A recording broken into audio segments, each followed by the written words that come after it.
Hello and welcome to another episode of the Graveyard Podcast. I'm one of your hosts, Joe Berger. And I'm Adrian, and that's it. So, what is going on this week, right? Entertainment wise, we have MK11, Mm. and then we have Endgame. Yeah, entertaining for us because those are like mine and yours. Those are like two of our favorite things. Like, so it's like a really good Yeah. week for us. Oh yeah. When did you first get into Mortal Kombat? I don't think I actually know this. Um, let's Do see. you know what your first MK game was? Yeah, it was Mortal Kombat 4 for PlayStation, but I played it on the PlayStation 2 with my dad. I want to say I was like 7 or 8, around there, a little before, maybe a little after. It was like my first violent Hmm. game I played, but Oh it's yeah. Mortal Kombat 4, so it's not that violent. So actually, even at the time, it was kind of like Yeah. it was 10 years old, so it was kind of like, yeah, whatever, it's in Call of Duty. But yeah, Um, Yeah, I think I'm gonna play. I think I was a bit younger. I think I was like maybe I am actually about the same age, 6 or 7 roughly, when I first played Mortal Kombat, and my first Mortal Kombat game was Shaolin Monks. Like uh, that was that, my introduction. that's I think that's probably one of like two I'd never played before, maybe three. Well, Shaolin Monks was kind of a spin-off thing. It's like its own separate universe, Yeah, I think and I've seen people have games been of it. wanting a sequel to it forever. From what I see, I believe it's kind of similar to Mortal Kombat Deception's story mode. It's more like an open world adventure type thing. Hmm. I think because after Shaolin Monks was original Xbox, and that Xbox died, and I effectively kind of fell out of Mortal Kombat for a while. I think the next time I played Mortal Kombat, I was roughly 12, and I believe it was Mortal Kombat Armageddon that I played. That's the other one I haven't played. Uh, I'm not too sure. I'm not 100% sure. Somebody just said, "Hey, this is Mortal Kombat." I'm like, "Really? I haven't played it in forever. Let's play it." It was story mode, so I had no idea what was going on because it was Yeah, so drastically different from Shaolin Monks. yeah. The three like main ones I haven't played are Shadow Monks, Armageddon, and Deadly Alliance. I might have played Deadly Alliance a little bit. Uh But huh. I played every other one at least once. Yeah, I think I've played almost all of the arcade ones. I think I'm missing two and three. No, I'm missing three, I think. Have you played four? Yeah, I'm pretty sure I played four. Yeah, or Gold? 'Cause that's like the complete version of it. But effectively my reintroduction to Mortal Kombat officially, I believe, was with MK9 Yeah, I think that's what it because was for a lot of people. yeah, because it's just like MK effectively died, I think, after Armageddon. And DC It Universe. yeah, oh god, yeah. Let's not talk about let's not talk about MK versus DC. That's a blemish that needs to be buried. Yeah, I remember when MK9 was first announced in like I think Game Informer magazine. My cousin Charles, he showed me and he's Yeah. like, "Oh, make Mortal Kombat 9." I was like, I didn't even know that there was a fifth one because I pretty much played Mortal Kombat 4, 1 through 4 a lot, and then Uh-huh. 9 came out. So, but I think I played the Oh section yeah. GameCube because we had that for GameCube. It was on Oh GameCube, yeah. then I Yeah. probably played it. Yeah, no, when MK9 came out, I had no idea this was the ninth installment. Because me being me, I was just like the only game I really played religiously from MK was Shaolin Monks, and that's not really considered canon, I think. That's not like a part of the main story. And then not really knowing I was playing Armageddon either. So I had no idea about 8 other installments in the Mortal Kombat franchise.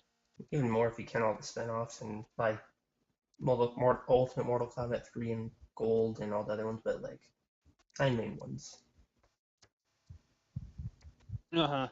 I think it's kind of weird that MK versus DC Universe counts as the eighth one. Well, no, I don't think it does. I think Armageddon's the eighth one. No, that's seven. I'm pretty sure. Really? Yeah, Yeah, because there's 1 through 4, then there's Deadly Alliance, Deception, Armageddon, and then DCU. My soul hurts by hearing that. Because the last few years, Yeah, it was my understanding that Armageddon was the eighth installment. I thought the same thing, but then I read Oh that it. I guess I wish it was. From what I heard, Armageddon wasn't that good either, comparatively to like 9. no, yeah, yeah. Mm. From what I hear, just like that was it was a letdown. And plus, I heard I recently watched a video like detailing the Mortal Kombat history like within the fandom, and the fandom at that point was just terrible. It was like if you don't do this, you're crap. Like if you don't play as these main characters, you're crap or just That, whatever. that It's like it sounds was not a good place to be around. that sounds just like another famous fighting game series. You know which one? I'm not too sure. Smash. What is it? Oh, right. I hate. What Oh, was I it? I don't want to say that I hate the Smash community. Just that I just don't You wish it like. was better? Well, I wish any fandom was better because let's be honest, there's not really any good fandom. Marvel's pretty good. The Marvel Universe one has been pretty good from what I've seen. Yeah, But, yeah. so but in in the Smash one, it's like when the first one came out, it was a really cool game. Everyone loved it. When Melee came out, it was a cool game. And then when Brawl came out, everyone bashed on it. They didn't really hate it. It was just like it's a lot different than Melee. It's slower, but they're different enough. So like if you like fast pace, you play Melee. If you like the slower pace or more realistic graphics, you play Brawl. And it wasn't too bad. And when 4 came out, um, 4 became the new Brawl, and it was like, and at that point, the Smash community, a lot of the fans were just so ungrateful. But when Smash 4 came out, it had all these new characters. Like Sonic was in it. Sonic and Snake from Metal Gear Solid Brawl were like the only two like big third-party characters because before them was all Nintendo. So it was like that was cool. But then in Smash 4, they got Ryu from Street Fighter, they got Cloud from Final Fantasy 7, they got Bayonetta, um, and they brought back a bunch of characters from Melee that didn't make it into Brawl. Like, he had all these cool characters, and it's like awesome. And even then, it wasn't too bad. But it was still clear like more people picked the competitive scene like Melee. And then when Smash Ultimate came out, again, it's not the general fans are too. They're not. It's hard to explain, but it's like all I ever see is them complaining about the game. Like I never see like since it came out, it's like they always say we're playing Melee or like the Ultimate seems so dry. And it's like they had so many Uh-huh. cool characters that came in. They brought in Belmont. They brought in Joker from Persona, which is really cool. Um, and they have 4 more huge DLC characters coming.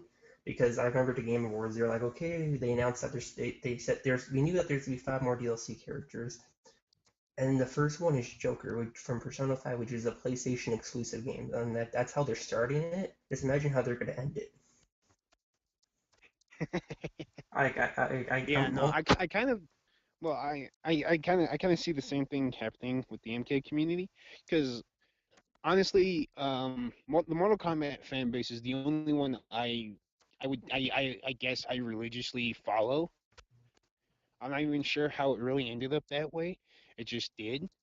And it's just like the only bad thing I see happening right now with the Mortal Kombat community is, and I kind of agree with it a little bit, or I can understand it actually.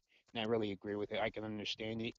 Like the characters that are being put into the game and characters people want in the game that look like they aren't going to be. Like right now, from what I've been hearing, um, Melina not being in MK11 is a big thing for people. It has people upset that their favorite character isn't in the game or is looking like she won't be in the game, and that's leading the other people to be upset that people are upset about their character not being in the game. And honestly, I think that's really the only negativity I've recently seen about Mortal Kombat. Yeah, that sounds great for the Smash because in Smash Ultimate they got literally every Smash character ever, plus more, and people are still being complaining. Uh-huh. And to be fair, I don't think they're necessarily complaining about the characters who are in the game, and like, not really, and they're not complaining about who's not in the game. But the competitive scene is overall a little toxic because a huge tournament, Smash Melee tournament, just happened. It's called Pound, and the top two players, it's always the top two players. They're not always, but usually the top two players from Melee. And then they made it to the finals, and then the person that the crowd wanted to win didn't win, so then someone threw a crab at the person who won the tournament. No, come on. Yeah, so that it's not fair to like blame the whole community for that, but that's the kind of stuff. And then I remember at Hmm. another tournament, the same guy won a different tournament, and then the entire crowd was yelling "F you" and then his name because they got Uh, mad. So again, that's not the whole community, so it's not fair to blame them. But you know, no, no, it's never but it's the whole community gets blamed. yeah. But then also a lot of the Smash Ultimate people who play online. Of course, online playing in person is always better for fighting games, but like the online's not that bad if you have good internet. And a Hmm. lot of people go like, I have good internet and I have bad lag, but that you also have to, it also depends on if your opponent has a good connection. It's not just you have good connection; they're gonna have good connection too. Because Yeah, I have spectacular internet. Like it's about as good as you really need, and most of the time my connection's pretty good, but every once in a while it's a little laggy, but it's not terrible. It's better than it's ever been for Smash. yeah. And like also a lot of people are like, the biggest complaint I see basically comes down to if it's not melee, which is kind of like, well, yeah, of course not.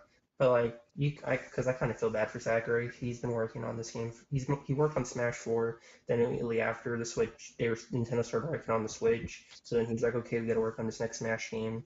So he secretly made a ballot for everyone to suggest characters who they want, and then didn't put them in Smash 4 and held them off for Smash Ultimate. So then when Smash Ultimate announced all these crazy characters were going to announce, everyone was so excited for. That was smart, but he's also been working on Smash exclusively pretty much for since like 2012. And like you can, Yeah, and if didn't you you give say me, something about how he hasn't taken a day off since then? yeah, it's very rare that he'll take a day off. Like I read somewhere that he took maybe 2 days off during the development of Smash Ultimate. Damn.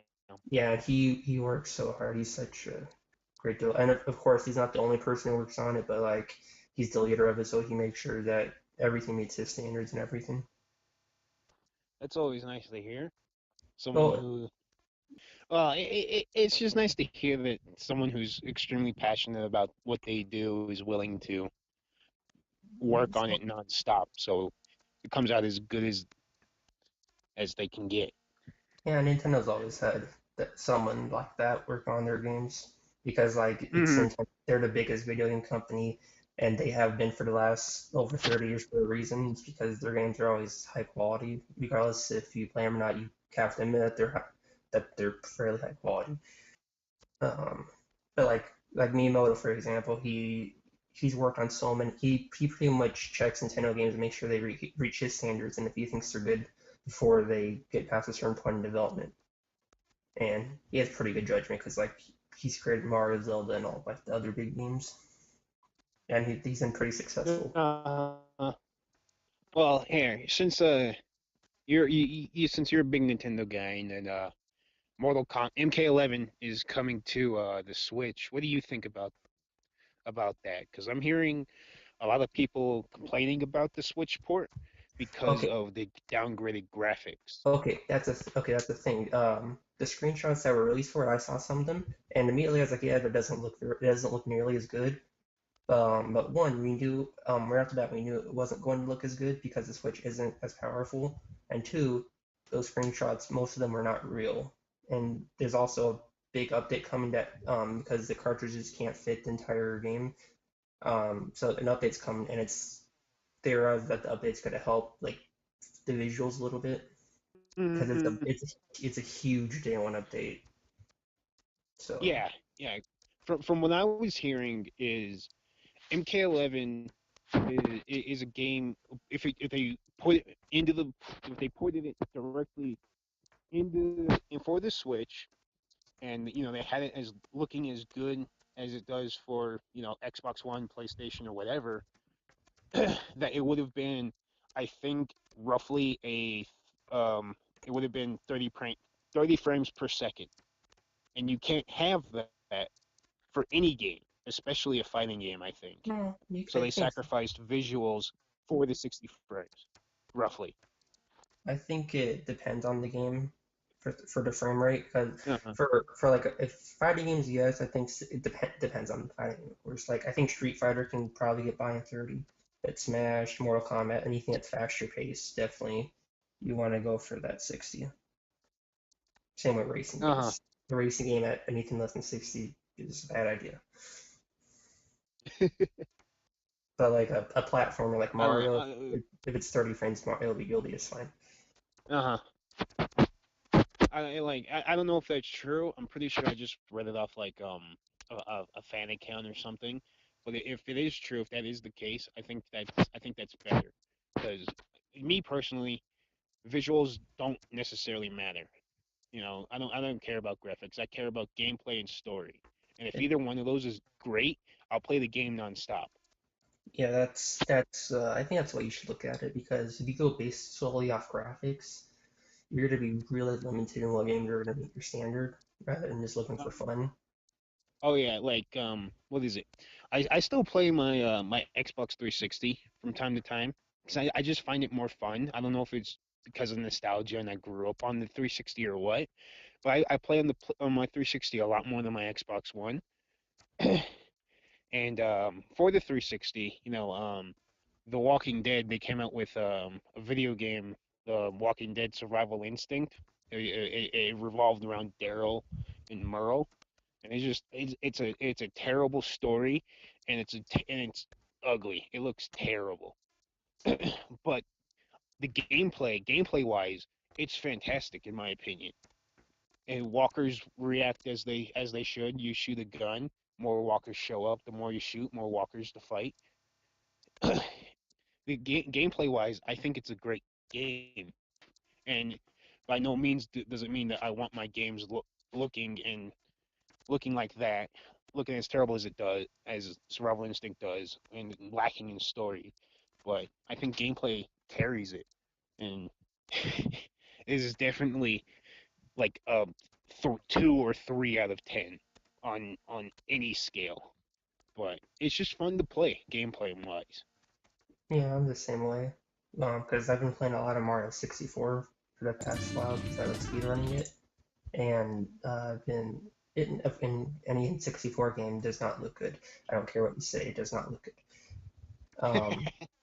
But I love a lot in 64 games, even if they're a little glitchy, they're fun to play, and just and it's Mario, there's not really story, but it's just really fun to play, and like the more you play it, the better you grasp the controls, because any person who plays it for the first time will say it controls badly, the camera sucks, and everything. And Uh-huh. it invented the camera, so it's not as good, but it works. It's like really smartly designed. If you think It, about it it, does what it's supposed to do. no, like you don't even understand. Mario 64 is the perfect game for an N64 controller. Like it's not even. I'm not. Here, okay. It's So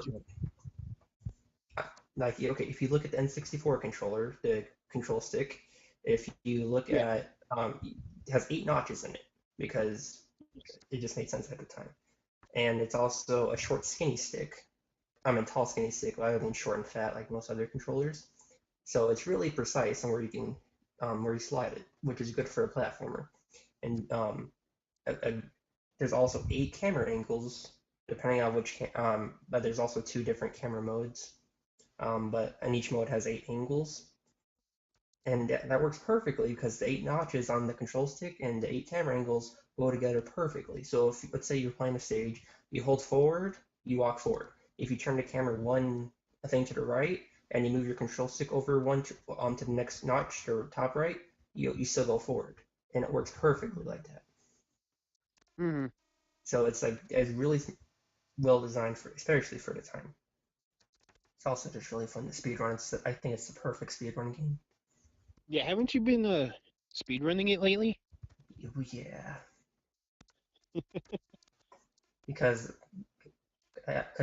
since I was 13, I wanted to speedrun it, which was back when speedrunning was starting to be on the rise. Now it's on the down low, but it's starting to rise again. Um, Uh-huh. but like I've started to learn it. Um, because it's like it's not it's so weird.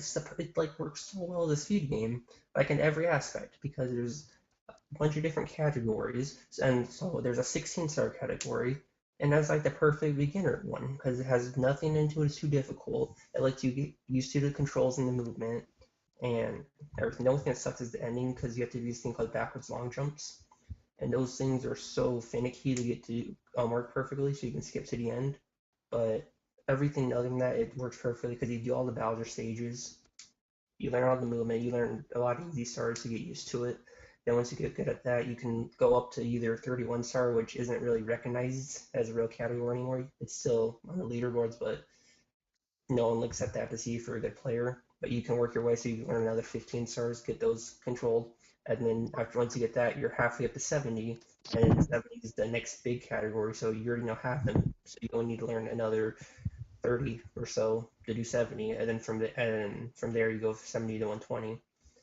And like it just works so well with how that's laid out. And then also it's just really fun to play fast. And like because it's in 64, there's a ton of glitches, so that works in it too. And it's also there's also like just enough luck in it for so then it's not the totally luck dependent, but it's also you're it's also not 100% skill. Like you need to get a little lucky, but it's not like that won't ruin it for you. Because if you have really good luck, you can get a good time. But if you get bad luck, you can't. You can definitely get a good time still. Eh? It's also like very addicting. It's what? It's very addicting. Oh, speedrunning is? Yeah, because back at NAU when I was doing Mario Kart, just doing the same course over and over again. Yeah, yeah, Yeah, and yeah. that was just a that was not even, that was only a minute and a half course. Just the Uh-huh. shortest. Yeah, no, Yeah, I kind of understand it because I get the same way about collectibles in games. Like yeah, I'm that way just too. something in my head that says you have to get all the collectibles, otherwise you can't move on. Yeah, I'm that way for like all platformers because I play Donkey Kong 64, which is another N64 game, and there's some parts of the game that aren't super well made because like some of the mini games are glitchy, but I like to try to get everything, and that was a that was a journey. Oh yeah, no. I've definitely had moments when collecting things and it's just like I have like one thing left in the entire world, whether it be open world or linear, and I go insane. Things is like there's just one thing left, and I need to get it because then I'll be done with the collectibles, and my OCD will shut up about getting the last thing. Yeah, and then depending on the game, there are a couple of games I refuse to go to get everything when those are paper marked that was near your door. I think if you play through it, just play through the game, get collectibles that you see, maybe find a couple extra. It is the best GameCube game. But if you go for 100%, that game is you probably hate the game, but before you get to the end, because there's some stuff that is annoyingly hard to find. That's like not even like reasonable. So if you ever Oh played, yeah, no, like I definitely understand it. Like one game series I've never 100% of the gaming is Assassin's Creed. I've never 100%ed any of the games, and that's for the simple fact of I want to continue to love the game series. another game I've been working 100%ing since it came out was Legend of Zelda Breath of the Wild, and that's because that game is huge. I'm Uh, getting. I haven't played since NAU, so I haven't mhm. made any progress. But it's because I don't want to force myself and hate the game. I'm just playing it at my own pace. I'm getting close. I No. think I only have I got all 120 shrines. I've got most of the armor, which isn't part of 100%. I've taken a picture of every item, which I cheated to do and just paid the guy because you can pay him for a couple pictures, so I just paid him for all of them. Um, let's see. I found all the fairy fountains, and the only thing I've left is getting the Korok seeds, and there's 900, and I'm at like 850. So whenever I feel like playing again, I'll probably finish my 100% of that, Uh-huh. and then I can do Master Mode, and then I'll play Master Mode, and then I'll play Hero Mode, and then when I finish Hero Mode, hopefully the next Zelda game will be out. You time it right, and just might. Well, I'm saying it's been 2 years since I haven't finished the regular mode. That's yeah. What about like Resident Evil? Have you played that since NEU?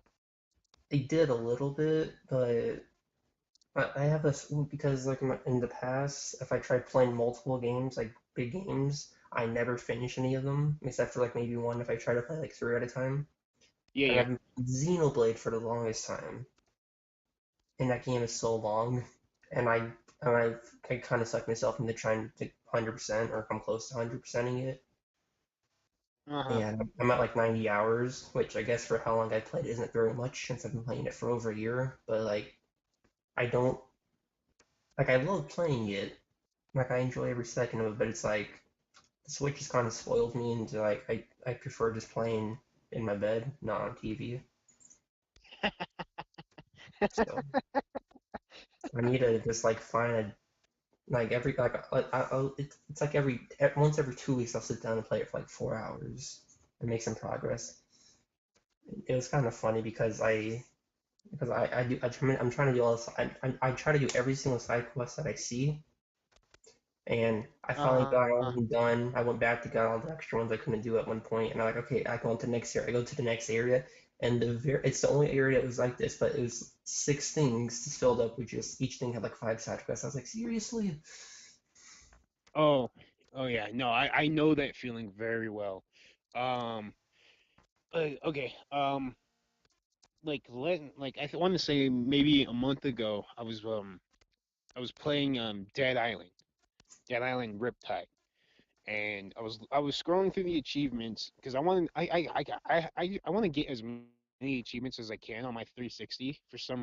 I have no idea why. It's just something that is like get as many achievements as you can. And so that's what I was doing.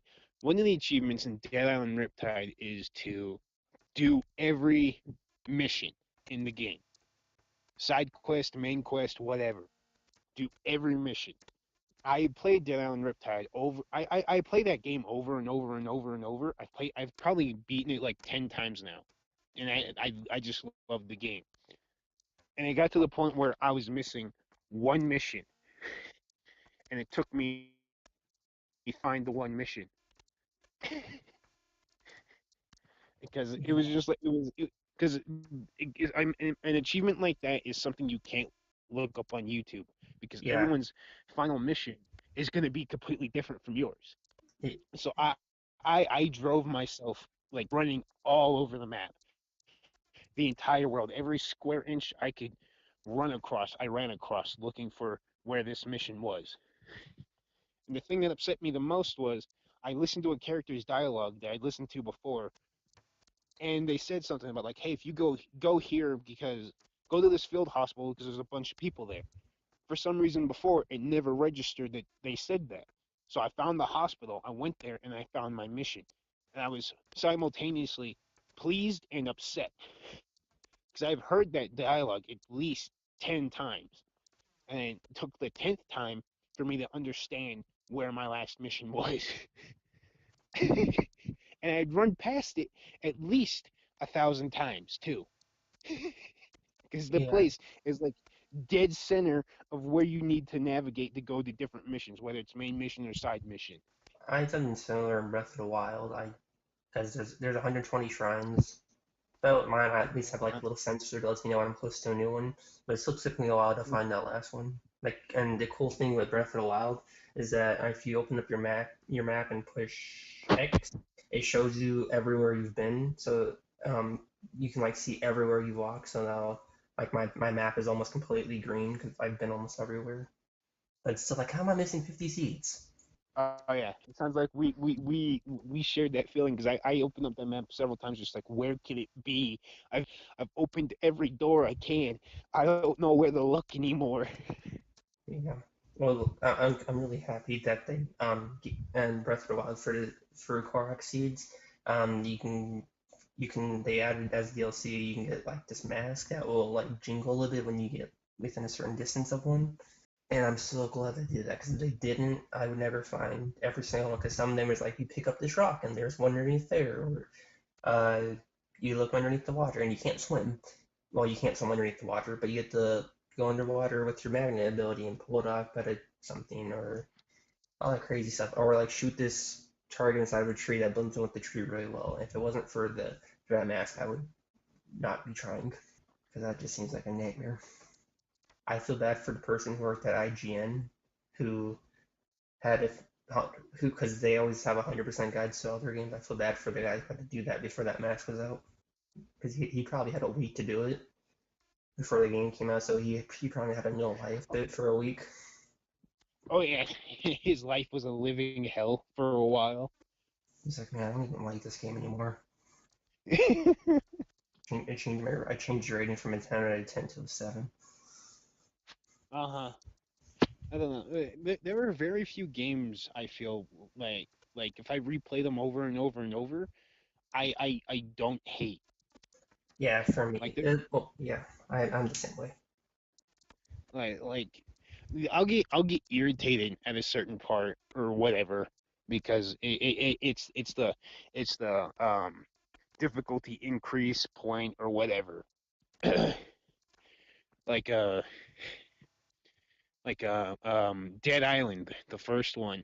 There's a point where uh where I just got decimated again and again and again. I just kept dying, and the person I was supposed to escort because it's a mission kept dying, so I had to keep restarting, and I just quit the game. I stopped for like a year because I was solely convinced that mission was the reason it's so difficult is because the game expects you to be playing with other people, and I was playing offline. So I couldn't, but Yeah, I got so frustrated. I wanted to break the TV. I just couldn't get past it. But I got a question for you, and then I kind of think about it. Have you ever like raged at a game, like hardcore? If I don't stop playing, I'm going to break something. Rage. I've never thrown a controller, but I have gotten mad at games. The only thing that comes to mind is sometimes multiplayer games, like, but I think everyone gets mad at that, mainly when it's my brother, because we're super competitive against each other. Oh yeah. Yeah, Oh yeah. but in single player games, I'm usually pretty good. Just like, okay, I just take 5 minutes, especially in like Mario 64, because the more you play it, the harder it gets for you to beat your time. Uh So huh. it just gets harder and harder. So like there's times when it's like I can't, because I don't know if you saw my most recent time, but at one point I was 30 seconds ahead of my previous time going into like the last three stages, and then I messed up really Uh badly and all of that time, and then I was only ahead by 1 second, and then I matched my other two times compared to my PB, and only beat my time by a minute after just being 30 seconds ahead, and that was really frustrating. That was yeah. I'm not submitting this time, uploading it on YouTube or anything, not anything. Just put the controller down. I'll no, I'll play it again tomorrow. Uh-huh. Yeah, no. For me, I think okay, my first I know I've probably raged before, but I think the first time I this is like burned in my memory, so it's my first memorable rage was with MK with MK9, and it was a story mode, and it was the Liu Kang versus Shao Kahn fight. I understand that. Yeah, I got so infuriated because I just kept dying because I didn't at the time I didn't know how to play as Liu Kang. I didn't know how to I didn't bother learning how to play as him because he wasn't my main. So I just got He was, decimated. he was my main. I I know he's your main, but I'm not even I don't even think I'm exaggerating. I'm pretty sure I did that fight at least 20 times.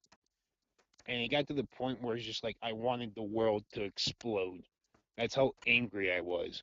And it's just like I didn't throw a controller, my controller or anything. I didn't break anything.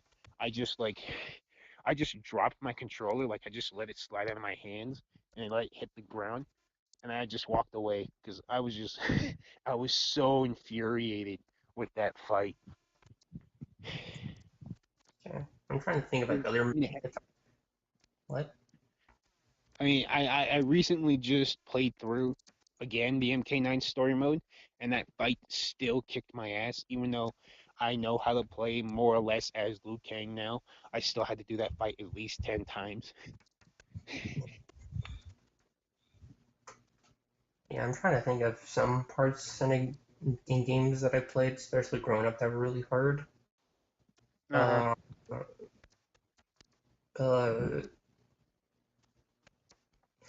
no, there was one where I was a little mad, not like super mad, but in Mario Party 6 is a task I have never been able, I still haven't been able to achieve.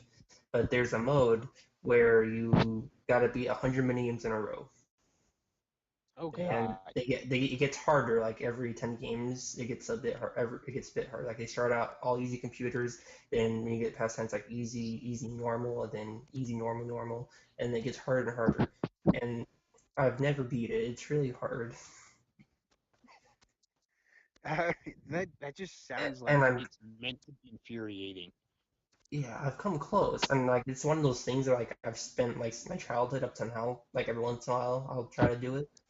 So like I Uh don't know huh. how it ends. I don't know what happens if you beat it. I don't know if it's literally nothing happens. But it's like one of those things I'm never gonna look up. I'm gonna find out myself because I'll Oh beat it yeah, one yeah. game, and like it's like, and there's also you can also like beat it super easy, like just by unlocking 3 easy mini games, and you can only do mini games you unlocked it. So I can do 3 super easy mini games and get through it. But it's like no, I want to try to get it with every mini game unlocked, and there's some really stressful ones where it's like one mistake and you lose the game. Uh huh. Yeah, but I think my Oh furthest yeah. it was like it was like 65, and then after losing that, I was like, oh my god. Oh yeah, no, I can understand like not wanting to look up what happens when you do this or whatever, because that's I'm kind of pretty what I'm sure it's going through nothing, right now. Yeah, but but I don't care. you just want to know, you want to find out yourself kind of thing, Yeah, because that's what I feel like I'm gonna have out because okay, MK11's coming out in like 5 days, right? and that's when At Endgame least comes out. wait, okay, 2 days, 2 days. I got my dates mixed up. It comes out the 23rd. It's the first right now, right? Yeah, Yeah. Okay. So for me, I want to go. I want to play as fresh as possible with knowing as little as possible. Like I'll watch all the trailers and the character reveals and whatever else because that's fine. That's not story, or at least not as much story. But I want to go into MK11 as clean as possible. So and then that feels impossible. It feels like I have to delete every form of social media I have. Facebook, Twitter, YouTube. Like the only thing I feel safe using is my Spotify. yeah, I'm the same way with Animal Crossing because the last one came out in 2014, I think, and the new one comes out this year, and I haven't played it in like 2 years, and I was starting to get that itch to play it again. But then Uh-huh. they announced this, like, okay, I'm gonna hold out so then it'll be more enjoyable when it comes. But it's just like, geez, it's just like the longest wait of all time. Uh-huh. But I still have probably like 4 more months. Uh-huh. Yeah, no, it's just like I don't even know when I'm gonna get MK11 because I know I'm not gonna get it the day it releases. I don't even think I'm gonna get it the week after it releases. I don't know when I'm gonna get it. I will definitely see if I can get it when I come down to your house. If you don't have it by then, Uh, so we can have like a little tournament or something. oh yeah, because I just want to because everything I've been hearing about MK11 just sounds fantastic. And I'm not too sure if it's true or not, but I heard someone say that like MK11 has the longest story mode in fighting game history, and that's amazing because Yeah, MKX is a short ass game. yeah. Like MKX is short. it's And so short. yeah, I can speed run MKX now. My time is like 2 hours now, and that's yeah, with the cutscenes. yeah. I was the same way launch day. I played through like chapter 10 one night. I'm like, oh, I don't want to, play through the entire game in one day. So then I force myself to stop, and then I do it the Uh, next one. yeah, no, like MKX, I still play MKX because I think it's a great game. Like I don't play story mode. I play like the towers, and then that's fun for me. That's fun enough for me to be doing. But story mode, the story mode just lacks. Yeah, There's barely any substance there. Like yeah, I think the first time I played it, it took me roughly 4 or 5 hours to yeah. play from Same. start to finish. But it's just it's in like I want to say like 70 to 80% of the roster as playable characters is just worthless. There's no real point to them being there. Because like the the the Melina and Kolo Khan storyline, the Civil War and Outworld, that's actually really interesting, I think. But the problem is that storyline got told in a comic book, and we just got the end. We got the tail end of it in the game. So and it's just like hell. Like I think Sub Zero is useless in the entire game. Like he's there. He serves an important part in finally telling Scorpion that Quan Chi is the one who did this. He's the one who killed you, your family, your clan. But then after that, Sub Zero serves no purpose. Kano serves no purpose. Kenshi, he literally serve. He just gets his ass kicked. Kenshi gets his ass kicked every time he's on screen. He's literally in one fight, and it's with Takeda. Every other fight is within a cutscene, and he just gets dominated every time. Yeah, another thing I hope for MK11 is that it's a little bit faster paced than MKX because I felt X was a little slow combat wise. I think 9 was super good pace wise. Like gameplay wise, Yeah, like in terms of like quick. I think okay. From what I'm hearing, okay, MKX, high combos, high damage. That's how the gameplay worked. From what I've been hearing and seeing, it looks like they've toned that down, and they've made gameplay wise more like MK9. Okay, so it's less Like killer instinct. you have to yeah, it's more like you have to be tactical, especially with like all the power bars now. Like you have the offensive bar, the defensive bar, and then you get the fatal blow. It's much more tactical, much like MK9. Like MK9, I find myself dashing forward and back a lot more than MKX, and I think that's partially because of that stamina bar. Because every time you backdash, it's half a bar of stamina, and once that's gone, you can't use interactables. You can't backdash. You can't do anything basically. And I myself, I was never. I'm not a fan of the running mechanic. I never used it in MKX. If I use the running mechanic, it's by complete accident. I honestly have no idea how to do it. I just do it by accident. Yeah, same. Like I never understood it. No, I don't. I like. I hear pro players talking about them, people who go for high combos, and they said like the run mechanic was a good mechanic for that. Well, I'm not really about that. I'm about getting in your face and then doing damage. Like I'm an offensive character. I don't need to be doing this fancy crap to be killing you. So just from what I've been seeing with MK11, it looks like every character that has been revealed serves a purpose to the plot or serves their own sub purpose or whatever. They all are functioning for this for the main plot for the story going forward. Like honestly, I feel like MKX was the Cage family game because that's what I feel like it was honestly about. Now, I think it worked good, kind of, at least for Johnny, because I love Johnny in MKX. He's a great character. You just see his character growth from MK9 to MKX, and it's fantastic. Yeah, I like Johnny Cage too, but like I imagine someone not liking the game at all if they don't like Johnny Cage. Yeah, that is, yeah. Like if you don't like Johnny Cage like that, then that's a big problem. Because that's honestly what it feels like. It's the Cage story, the Cage Blade story. Honestly, I hate Sonya in MKX. I just don't like her.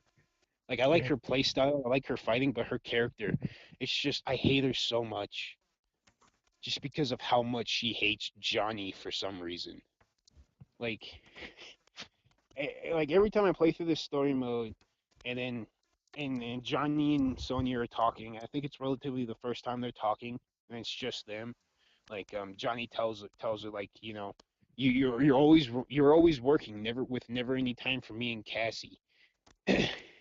And Sonya plays it off as like, well, I'm sorry, you couldn't be in the spotlight.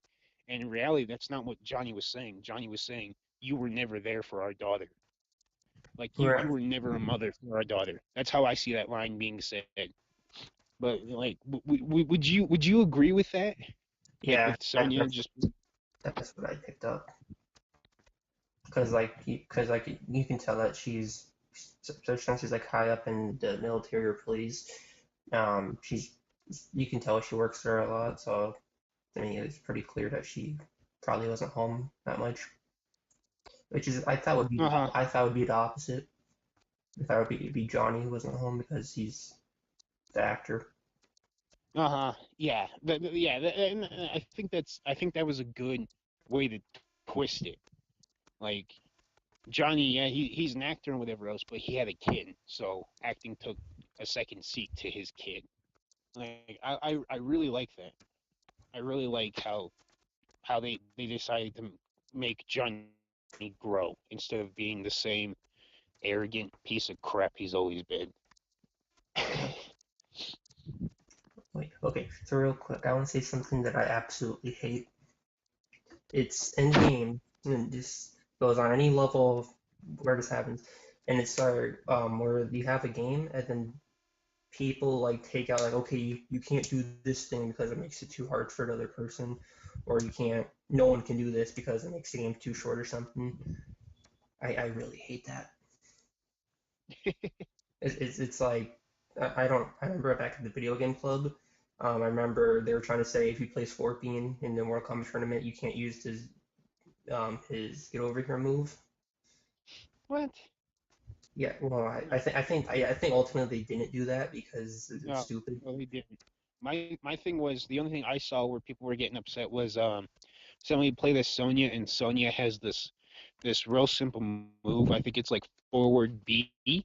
I don't Yep. know what the number layout is because I didn't play arcade that much, but kick roundhouse kick kind of thing, and it's unblockable. If you get that, you're just done. And the person who was doing it, he was just like, "What? It's just that's legit." And it's just like, "No, it's not.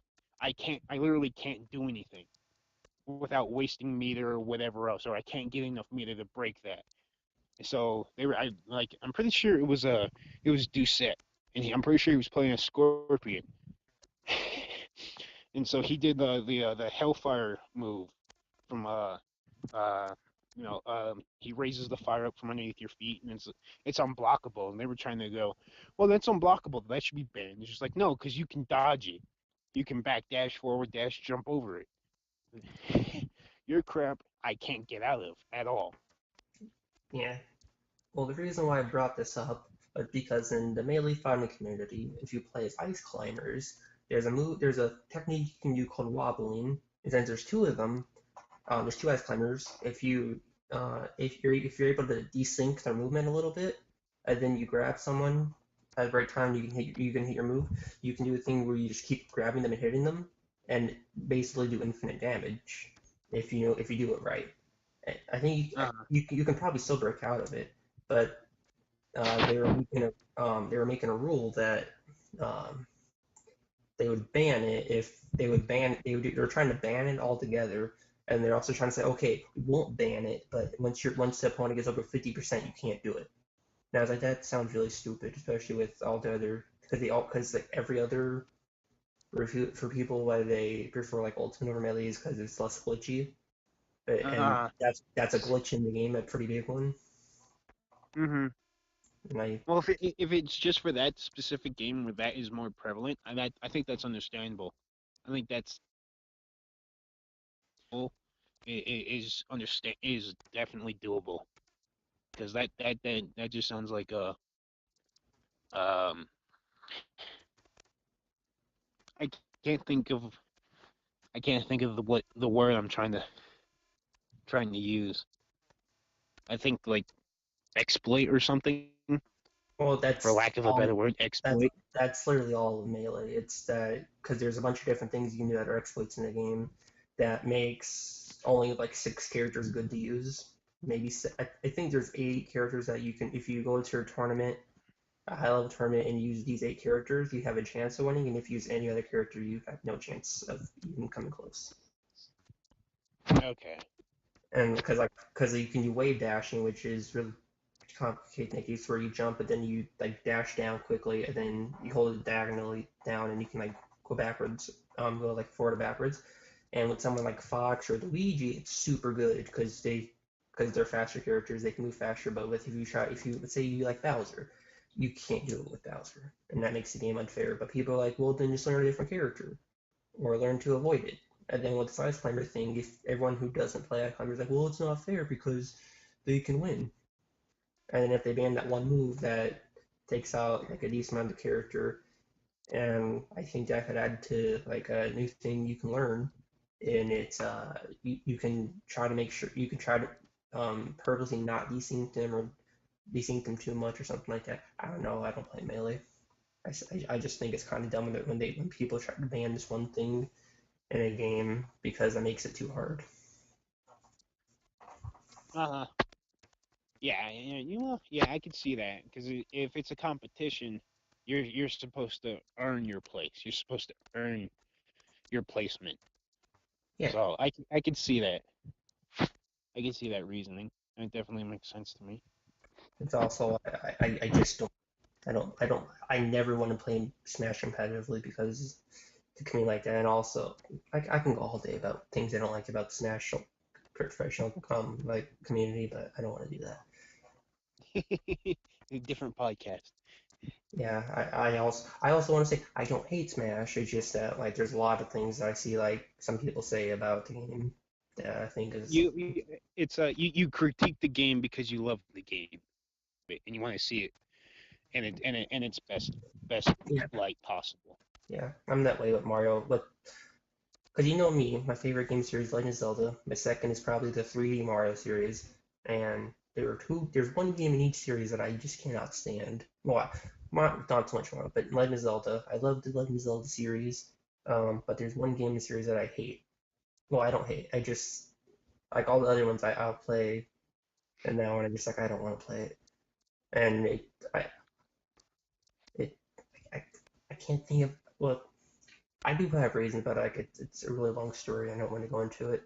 But it's like it's Twilight Princess, and it's like it's literally the only one that I cannot bring myself to finish.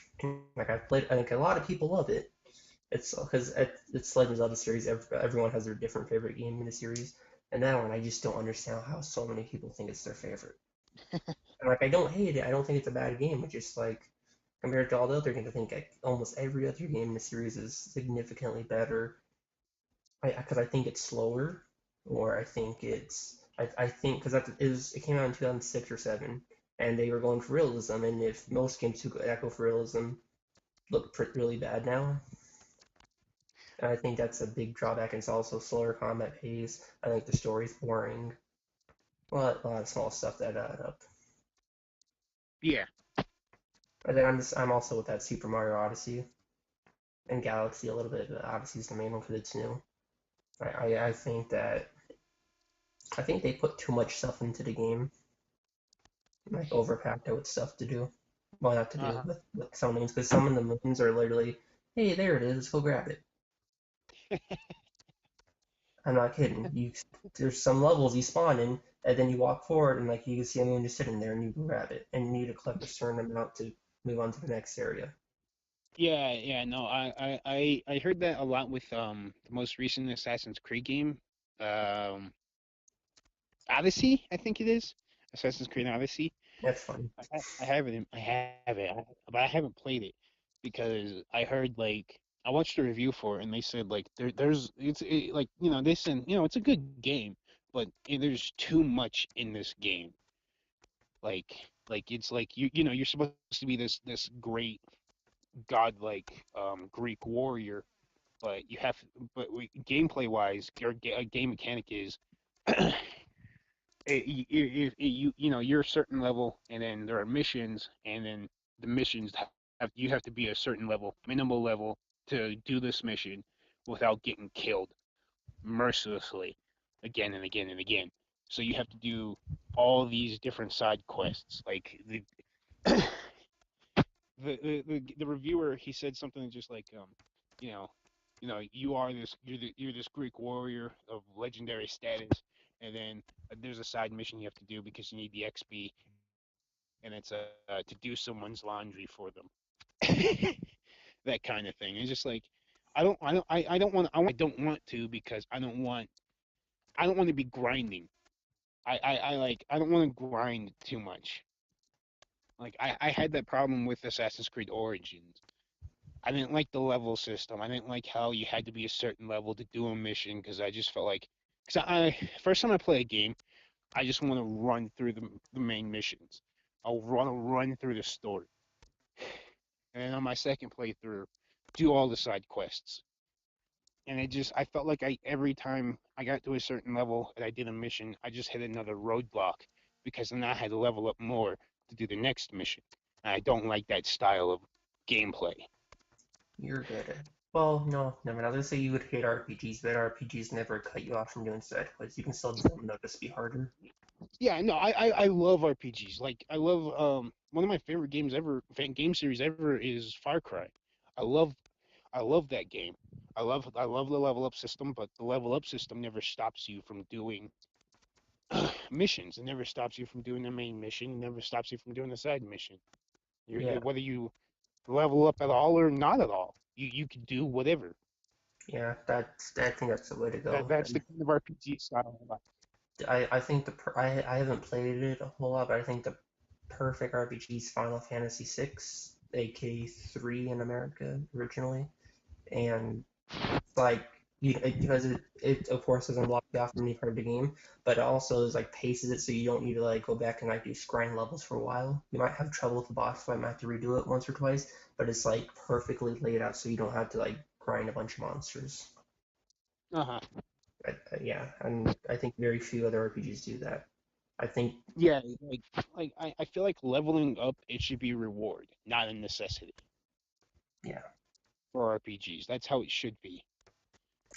Actually, I think Because another. You finished? no, go ahead. Okay. Well, I was gonna say my favorite RPG is Paper Mario Thousand Year Door GameCube, and I love that game because when you level up, it's not just all your stats go by a little bit. It's that because you have three main stats that you upgrade, and when I say main, I mean only three stats. You upgrade your health by 5 health. You upgrade your FP, which is like your special points, by 5. Did I say 3 for health? It's 5. But then you upgrade your badge points by 3, and your badge points are like let you you equip a badge for extra moves, and the more badge points you have, you can equip more special attacks and stuff. Maybe you get stronger.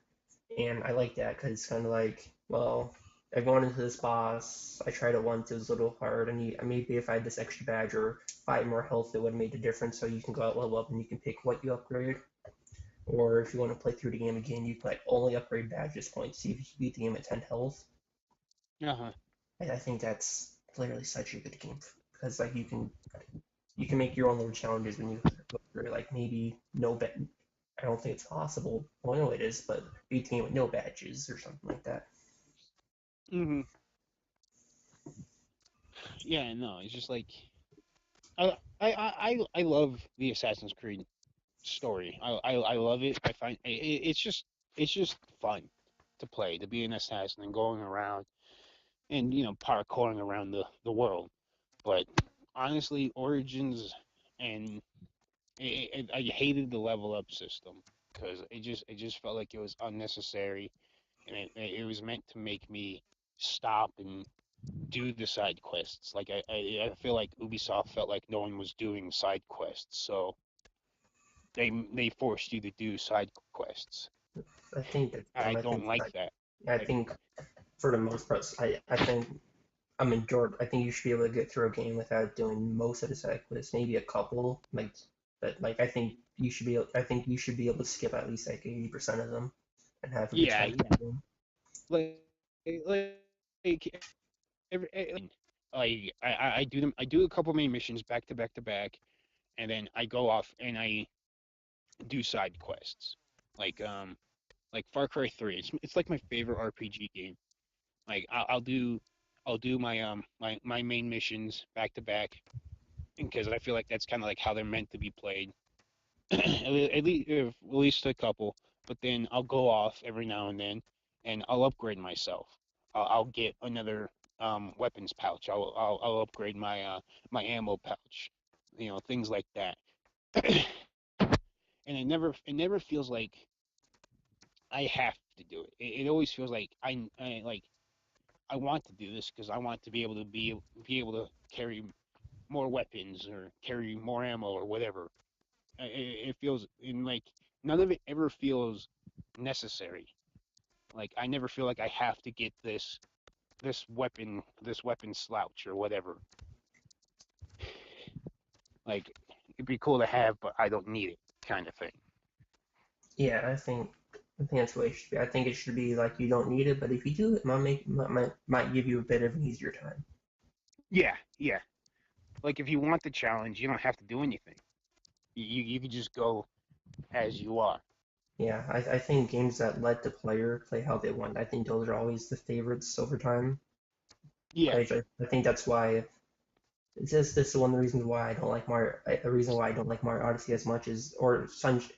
I don't like this part of Sunshine for a similar for the same reason, but I like Sunshine more than Odyssey for different reasons. But you have in Sunshine to be able to beat the game, you have to go into each of the worlds and complete the first 7 missions. And once you complete all, you have to complete 7 each in each of them, and then you don't have to collect any extra blue coins or the eighth shine or into the hub world, the main world, collect any of those. You have to complete those 7, then you can beat the game. And I kind of don't like that because you might just not like a world. Like I do not like this level in the game. I do not want to play through all 7 levels, or you might think it's like just way too hard. You just want to be able to beat the game, come back to it later. And then Odyssey has the same thing, but to a lesser extent. Um, but it's to move on to the next level. You have to collect X amount of moons, and I think Odyssey has some great levels that are cool to explore. But there's others that I absolutely did not like at all, that I still had to play through them and look around, and that part of the game felt like a drag to me. And I think Uh-huh. this 64 and Galaxy did better in is that the first star you have to do no matter what unless you glitch it in both games. But after that, you can decide to stay in that world or go to another one and collect those, and then in Super Mario 64 to beat the game without glitching it. to the end, you need 70 stars, and you can collect any 70 stars you want in any world. So you can do like if you want to do the 70 hardest stars, you can do that. If you want to do the 70 easiest ones, you can do that. You can take your pick. Uh-huh. And I think that was better design, especially if you're a casual player. Uh-huh. And Yeah, no, and that's the kind of RPG style Assassin's Creed had up until Origins. I don't know what was up with Origins where they decided you needed to level up kind of thing. Like every Assassin's Creed game before, like you could upgrade yourself, your weapons or whatever else, change your outfit whether you wanted to or not. And if whether or not you upgraded your rifle or your guns or whatever, it didn't necessarily matter because you could go through the entire game with default gear and still get the job done. I think you should talk about Endgame at least a little bit because it comes out this Saturday, I think. Oh, yeah, like the 26th. Yeah. I think it comes out. I think it comes out Friday night for theaters, and then the opening day is the 26th. That's what they Mhm. did with Black Panther. I'm not too Okay. sure about, and I'm sure they follow that for everything else too. Yeah, because in Star Wars, it usually comes out like the night before it says it Yeah, does in most theaters. So yeah. So, well, I think you get. I've pretty much been with the MCU since Iron Man. I didn't know about them doing the MCU entirely because I was like 9 when it started. But yeah, you kind of got a more interesting story because you didn't follow it from start to finish. You kind of just got dropped in at the middle. well, kind of. I kind of. It's kind of like a story. It's imagine reading a book, but you skip certain part. Well, no, not necessarily. Because if you skip chapters in a game in a book, then the book's not gonna make sense. But like you can still get the story. That's what I did.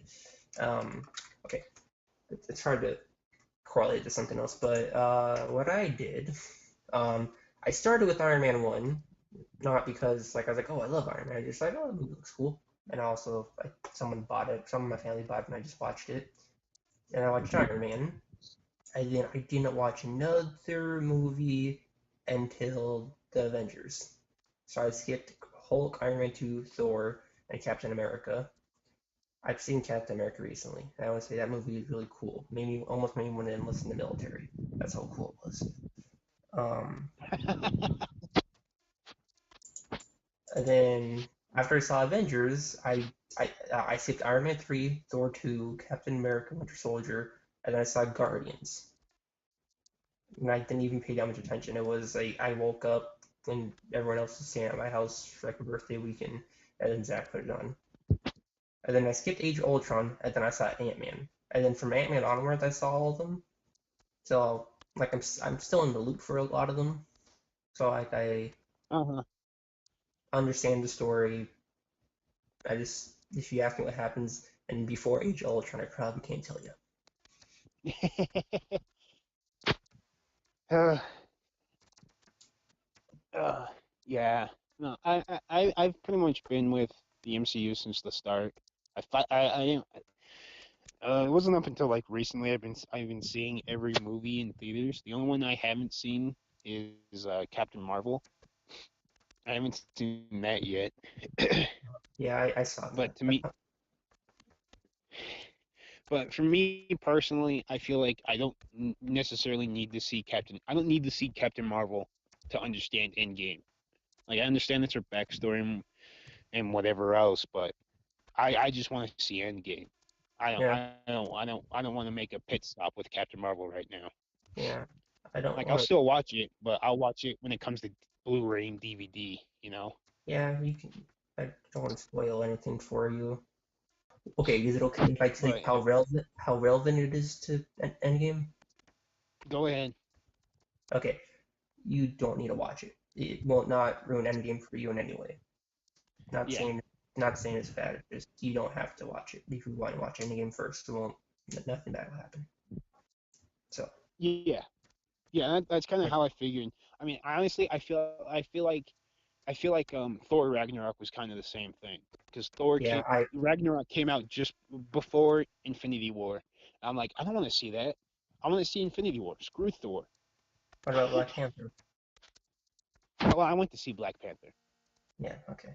Yeah, I saw I saw I saw Black Panther opening night, and got and I was sitting in the back of the theater. It was amazing. Back of the theater in the middle of the row. It was perfect. It was fantastic. I no viewing of Black Panther after that will ever live up to yeah. that. I only NC movie I saw in theaters was Ant-Man, and then technically Ant-Man 2 at NAU. Yeah, technically. I guess I just like watching Ant-Man in theaters. I love Paul Rudd. I But might see. honestly, you I'm might see probably what? I'm probably gonna see Endgame in theaters because all I know is that once that movie comes out, I gotta stay off the internet till I see it. Oh yeah, no, me too. Same thing. Because Yeah, I want like just like MK11, I want to go into Endgame as spoil free as possible. yeah. I'm deciding if I want to watch Infinity War again because it's on Netflix. I can just watch it real quick. I Uh-huh. might. Oh I yeah, might. no, I'm trying to go through the entire MCU universe Yeah, right now, like watch a movie a day kind of thing. I haven't even done that once yet. Yeah, yeah. Right now I'm on Guardians because I got time till I go see Endgame I love Guardians. because there's like there's no way I'm seeing it when it opens in theaters. I'm not seeing it opening weekend. That's not happening. Yeah, also, I'll be sitting in the very front row. I the only mean, movies there are people. I'm sorry. Well, there are people who've been camping out at theaters for Endgame for like a month now. So it's not. It's I have to wait like 2 weeks before I can go see it in theaters, and even then, it's like iffy on whether or not I'll get a seat. Yeah, I'm just gonna I'm gonna let them. Everyone who wants to go see it, Nate one, I'll let them go watch it. And then then I don't know, maybe like the following Friday, I'll see if I can go there. Yeah. The only movies I've seen like big movies I've seen opening night were Star Wars, Force Awakens, and Last Jedi, and Rogue One. I Yeah. like. Black Panther is the only movie I've seen opening night. I think my dad has seen Oh, every Star Wars movie since Episode One in theaters opening night, except Solo. well, no one went to see Solo. Let's be honest here. No, apparently it was really I'll good. probably never. I honestly, I'm probably never gonna watch Solo because I don't care. It's not that I don't care about Han Solo. It's just I don't care about his origin story because he's already an established character Yeah, and he doesn't need an origin story, you know? yeah. I kind of feel that way with most like prequels, anything that's like takes place before a main story, because it's kind of like, well, you know, nothing bad's gonna happen because you know that they're in it later. Yeah, That's how I feel with everything. I still kind of want to watch it because I heard it was just a good movie, so it might be fun to like just sit down and watch it one day. yeah. Like I'll watch it when it comes to Netflix or whatever, but I Yeah, don't think I'll ever buy it. I'm not gonna actively like search to watch it. No, no. If it's on TV one day, I'll put it on. I'm not gonna be looking for it. But one question I want to ask you with the MCU, after Endgame, I believe they've said Marvel will be focused on solo stories, individual stories. So I will. Do you think you'll keep up with the MCU after We'll, Endgame? we'll Since this see, is man. looking like The next one is Spider-Man: Far From Home, so I would definitely see that one. I love Spider-Man. My favorite. yeah. And then it depends. Maybe depends on Well, who it is. okay. I mean, okay. Besides like Besides what? uh, besides like your favorite characters you like, Still Spider-Man. will you? Yeah. Will will you be keeping up with the Marvel universe after Endgame? I'm definitely going to see Guardians 3 because I Yeah, love James Gunn. Guardians. Yeah, I heard that. I was like, yay! Makes me happy. Um, Uh, Dave Bautista stayed in his Drax. Oh, thank Christ. yeah, that Because he wanted out. He wanted out of his contract with Marvel once when Gunn got cut. yeah. Bautista Honestly, wanted out. there's no better person to play Drax. No, no, they recasted him.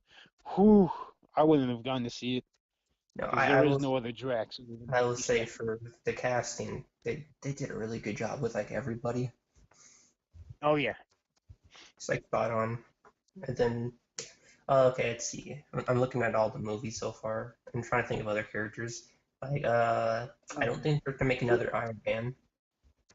No, I Iron don't Man, think, Captain America, and Thor are done, more or less. yeah. I'll see. I definitely see Guardians 3 and Spider-Man, obviously. Um, Mhm. I really want to see Doctor Strange too, because I really like Doctor Strange. Yeah, Um, if they ever make the Black Widow movie, I'll see it because yeah. oh, I think they're starting production on that next year.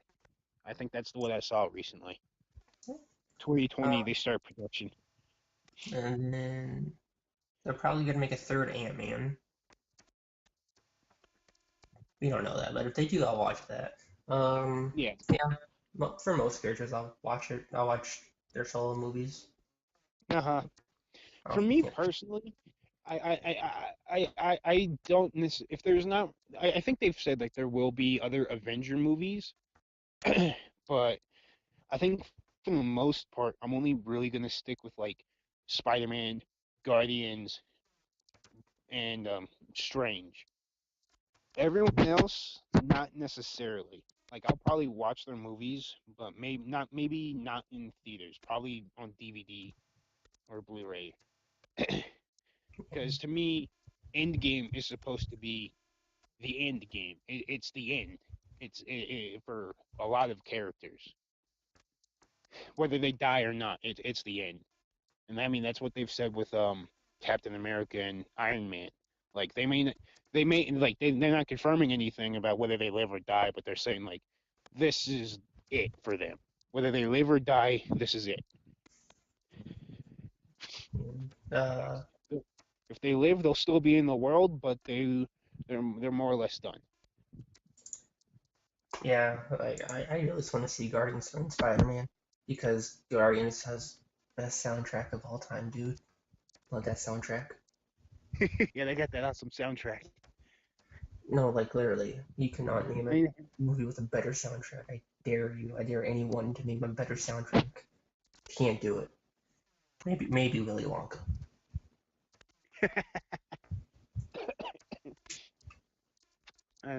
for me, the best part about Guardians was when they announced the movie. Everyone was like, "Who the hell is Who are these people?" I was the Like same way. I the first even me is just like when they got announced, I'm like, "Who the hell are the Guardians of the Galaxy?" And I had known every Marvel character up until Guardians of the Galaxy. It's just like I have no idea who these people are. it's kind of funny the first time I found out about it. It's like because I'm not super huge in like Marvel or DC. I just watch the movies and TV shows if there's some. And the first time I saw Guardians was that websites how they have like little like pop-up ads. Yeah, It was one of those. I was like, oh, I thought it was fake. I was like, what the heck is Guardians of the Galaxy? Like, and I remember my yeah. No, uncle, I'm pretty like, I was at my uncle's house on his computer, and then he said the same thing. He's like, what's? He's like, Guardians of the Galaxy. That's weird. Yeah, yeah. I'm pretty sure the first time I saw a trailer for that was like on. It might have actually been in like a previous Marvel movie that went to DVD and there was a trailer there. Like I didn't search out the Guardians of the Galaxy when they first got announced. I had no interest in them, and I went and saw them in theaters, and I was just like, "This is an awesome movie. Their soundtrack is great." You know what got me interested in watching it, other than like Zach or you telling me to go see it? Huh. In band, we played the soundtrack for a concert, and it was so fun. It was so cool. That's fantastic.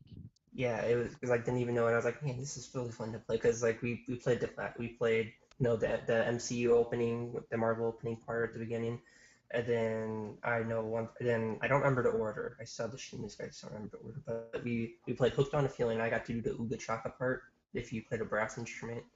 Um, then we played "Cherry Bomb." "Ain't No Mountain High Enough." Probably some other ones I don't remember, but it was like that was like my favorite thing I've ever played in band.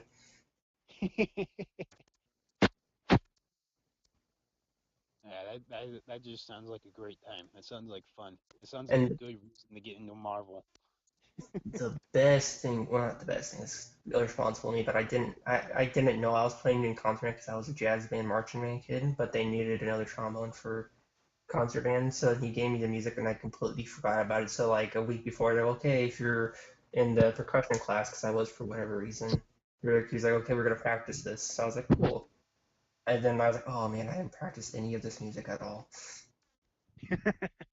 But I still picked up on it because I play trombone, so everything's easy.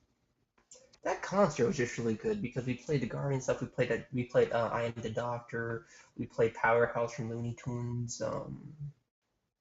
We played I think we played something from Force Awakens because that just came out, like the soundtrack, same kind of like soundtrack type thing. That concert is just really cool. Wish I had video of it. Sounds like it.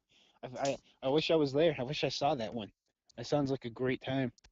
Yeah, and like usually like the high point is the jazz band. I think that's the one time I think I can say that concert was probably the high point of a concert. And I've been to like so many of them. And it's just such a good time. I'm gonna bust out the sheet music and start playing it again.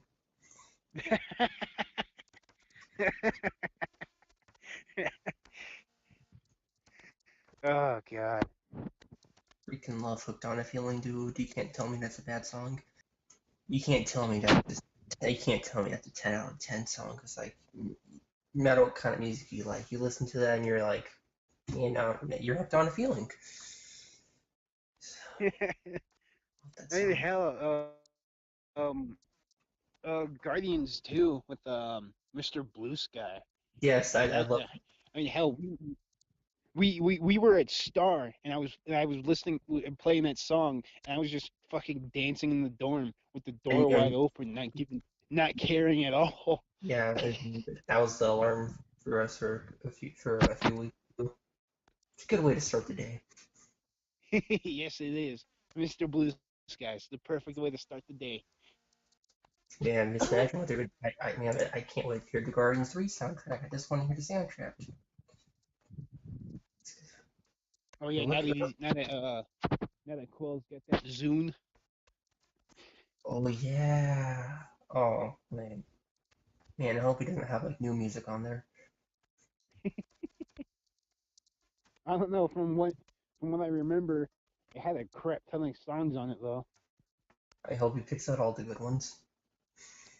and maybe he's got some Green Day on there. That'd be interesting. I wonder if he's gonna rewatch Footloose somehow. Well, he's on Earth, so why not?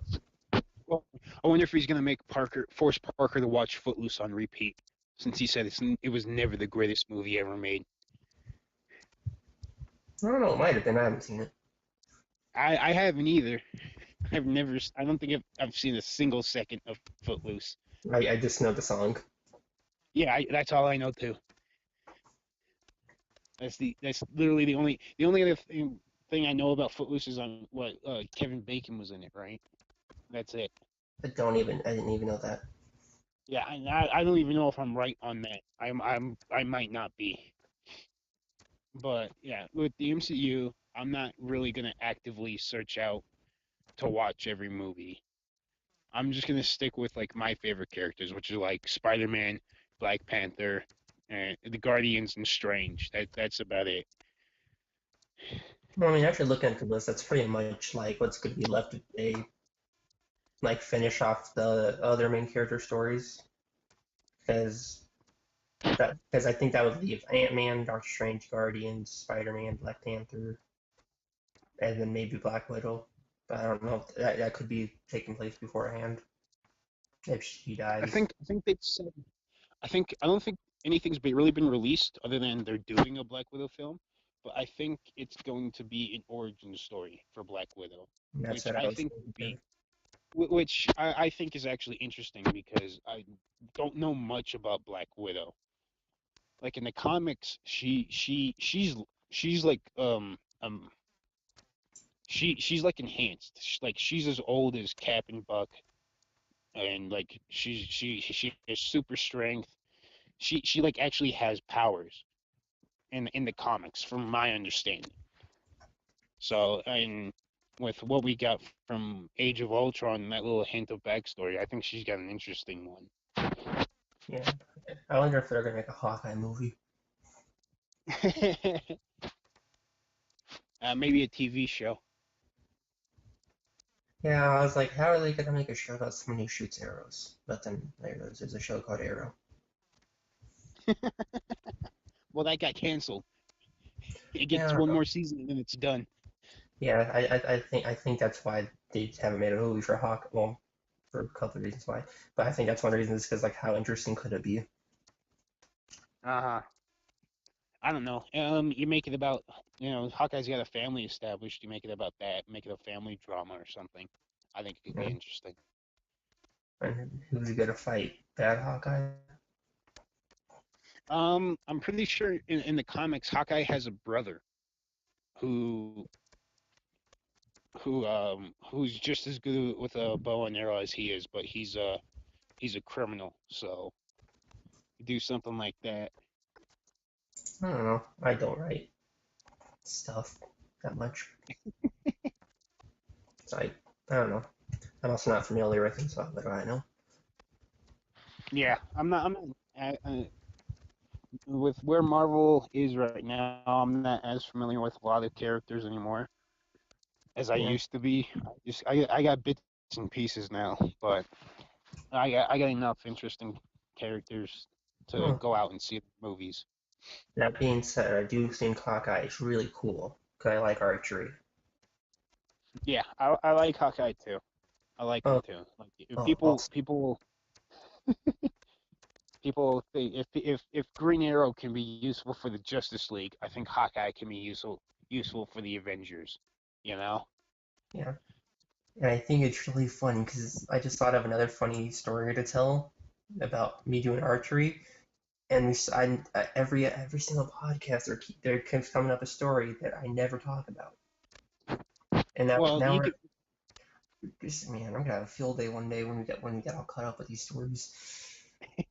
Well, if you want, you Because can tell this story. okay, well it's not yeah it's a short one not with me because we have Ooh Caribou, and then what I got Damon for his birthday one year. Saving that when he's back on. And okay, so this one it's not funny. Well, I mean, it might be funny to you, but to me it wasn't funny.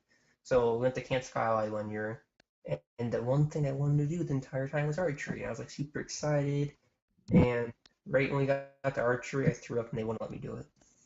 Oh, So I was oh, like I, yeah. I was Okay. I was the first person up to do. I was one of the first five to do it because these five people knew at a time. I had my bow in my hand. I was getting ready to shoot, then I threw up, so I needed to shoot one arrow. Oh, yeah. No, I remember. I remember that. I remember you telling me that story. Yeah, I Yeah. remember a lot of people. Uh, That's it. oh, yeah. Yeah, that was weird. Yeah, I know at least That, four that people. Camp Skyway. Holy crap! What is it? The weirdest thing for me about Camp Skyway, you just reminded me of this because you brought it up. Was I remember I believe this kid's name. His name was Edgar, and Yeah, like I thought everyone thought he went there, but he said he didn't. And the I strangest thing for me was I had a conversation with him up there, and he I says know. he wasn't there. So I I don't know swear what happened. I swear I talked to him too. I know. And this comes up at least like once a year, but like I swear everyone I know says he was there. He swears he wasn't ever there, and like I to this day I don't know if he was screwing with us or not, you know, because I never got clarity. Damien didn't go, so it might have so he might be able to confirm because I know everyone who didn't go was in one class. Uh-huh. We can ask him. Well, I don't know if Damien's gonna remember that. That was like what, fifth grade, Yeah, fourth grade? yeah, it was 10 years ago. That's a good point. almost 10 years ago. I kind of forgot how Oh years crap! work. Oh my God! Uh, That I'm was outside. I'm outside, and the damn cat just came running up out of nowhere. He scared the crap out of me. no matter how long you have a cat, that'll never not scare you. Well, he just came up running out of the dark out of nowhere. Scared the Yeah, crap my out of cats do that too. One of my cats like will be sitting at the table and playing cards out of nowhere. One of them just walk by and brush against your feet. No matter how long you have cats, that you always jump unless you Oh have yeah. them for like years. Hang on, cat. All right. So, I guess we should be wrapping up the podcast then. Yeah, It's getting I, late. every episode is getting longer than the last. Well, that's Like, just because we keep talking. yeah, this happens a lot. In the past, I remember one time we're like, okay, we're gonna play Minecraft, and we spent like 2 hours just talking. Oh yeah. All right. All right. So, yeah, I guess that'll be a wrap on this podcast. I guess the overarching thing is that we're both I excited for MK11 and Endgame, and we both want to go into them as spoiler free as possible, I especially like also Endgame. I also apparently love talking about things I hate. That's all I did. I think well, that's everyone. Everyone loves talking about the things that they hate. I mean, Yeah, I'll but be up to date. I never do that though. Well, that's kind of what the podcast is for. You cut out right there. Alright. So yeah, that'll do it for this podcast. It's getting late, and apparently I got a cat I need to take care of. So see you on the next podcast. You'll see for episode 4, which will probably be like 6 hours long. I wouldn't doubt it. No. Bye. Bye. All right, cat, come back. He's running away. I take too long.